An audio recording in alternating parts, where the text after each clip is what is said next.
Um, so who doesn't get enough sleep every night? Sleep is important. It affects our physical health and our mental health. You should be getting 7 to 9 hours of sleep every night. Having a lack of sleep can lead to various sleep disorders and physical and mental issues. So, I'll discuss the sleep cycle, how a lack of sleep affects your physical health and how it affects your mental health. There are a total of 4 stages of sleep. To get through a cycle of sleep is about 90 minutes, and the first 3 stages of sleep are the NREM, and that stands for non-rapid eye movement.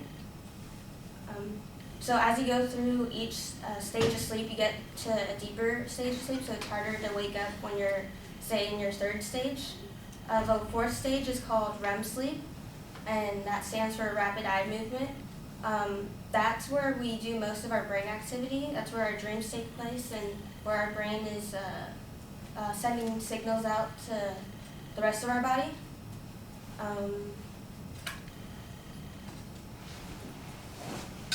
Jane Leonard, a doctor of family medicine, states in most people a state of temporary paralysis is experienced as the brain signals the spinal cord to cease movement of the arms and legs. So that temporary paralysis is called antonia, and it's trying to help our bodies not live out our dreams as we're sleeping. Some people sleepwalk, so it is dangerous if you start sleepwalking. And that's what the sleep cycle is. So getting a lack of sleep can affect your physical health, such as your heart, your immune system, and your weight. You can develop cardiovascular disease if you aren't getting enough sleep, and it can not getting enough sleep can also affect your immune system. So our bodies produce these proteins called cytokines, and it helps put us to sleep as well, but it also helps relieve stress, reduce inflammation and infection. So not getting enough sleep every night can reduce your cytokines.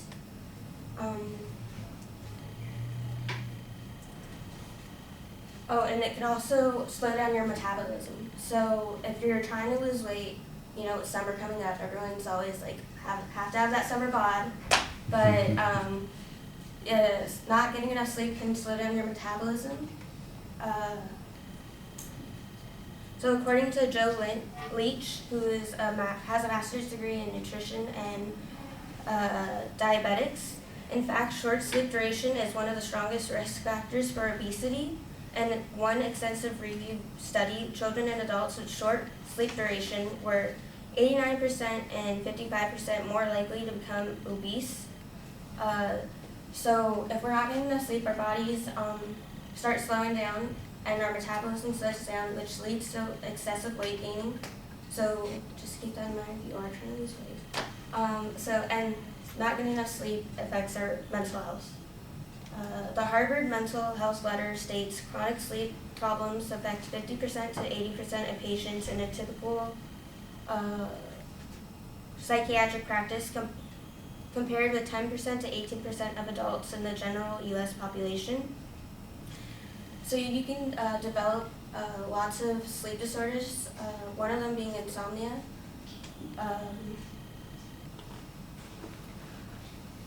Sleep doesn't also just affect not getting enough sleep isn't just like about sleep disorders. You can also develop mental disorders such as depression. Depression is when you're in a sad state for 2 weeks.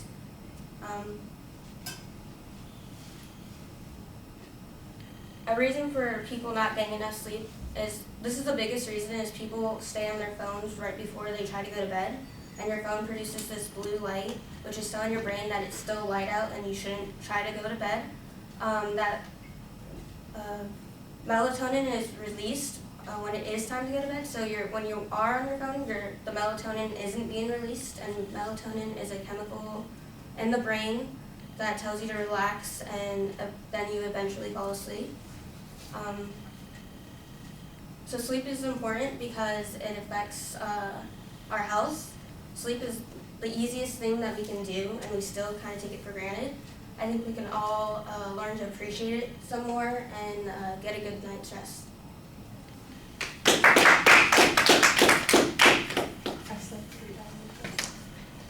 Stop. It's so much better than my car. Oh my God.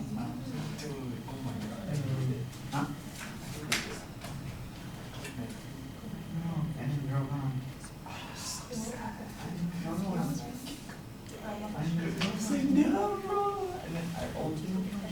Dude, not deep. I want you to. I was doing it.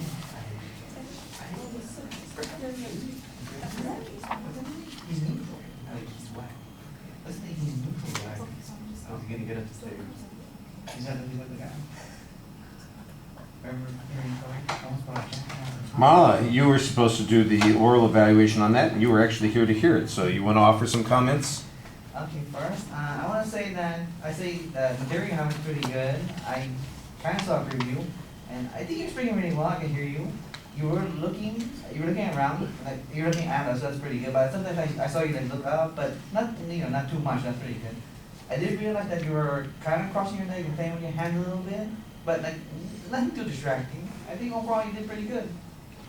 All right, well, you're focusing mostly on the presentation things, and I think that there are a couple of issues there.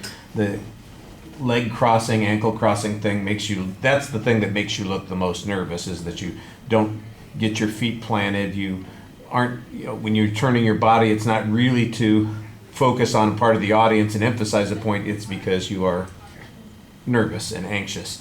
And then when he said the hand thing, you do a ring twist. That's your anxiety thing. So you're twisting the ring on your finger as a way of releasing some of that tension. So you want to watch out for that. You'll see it in the video, and then it'll be so obvious to say, "Oh, I can't believe I did that." The subject, I think, is a good one. I think you need to have a little bit more information about how much people lack sleep. Some statistical information about how much sleep the average person gets, maybe questions about the deficiency in sleep that we have as a nation. That shouldn't be hard to find. I've heard this kind of presentation before, and I know there's information on that subject. You kind of go right into the need for sleep, which there isn't a lot of dispute about or controversy, and you give us some background information. When you talked about the REM sleep, I'm going, why is this part of the speech? I couldn't quite figure out. It's informative in nature, but it doesn't tell me what it is that is harmful if I don't get this. And then you kind of moved on, and then there was a little bit more specific information when you started talking about the risks from not getting enough sleep and the way it can affect the body in other ways. I do think that there is a structure here, but you don't really have very clear transition points to indicate that structure as you're going along. So if I had listened to the preview and I'm paying attention, I would know where I was all the time. But you're putting a lot of work on the listeners to do that. You need to help them a little bit more. And it just felt sometimes like you just switched topics. And I'm going, okay, I recognize that this is something that she had said she was going to talk about, but it was like, we're suddenly on this next topic instead of, I didn't even realize that we were done with the last topic. And so you need to work on moving from one idea to another a lot more smoothly and make it clear to people so they say, now that we've got some concept of what's going on here, we've talked about these physical aspects, let's talk about the mental aspects that can have and that sort of thing. Something simple like that so that we know that we're making progress. We're not in the same point, we're moving on to the next point. I did hear research in the presentation, that was good. I do think you could probably get some more emotional content into the speech. The opening with the rhetorical question that kind of becomes a survey question is okay, but it feels underdeveloped. It seems like this would be a good place to have a quote from an authority, or have a story about somebody who was sleep deprived, and they could just describe their experiences. If you had the quote from somebody who's insomniac and has these kinds of problems that you're talking about, that might have worked well as also. It just, like I said, it feels like the attention device is so thin. I mean, there is one, but it's not a very interesting one, and it just identifies the topic and kind of dives into the subject. All right, thank you.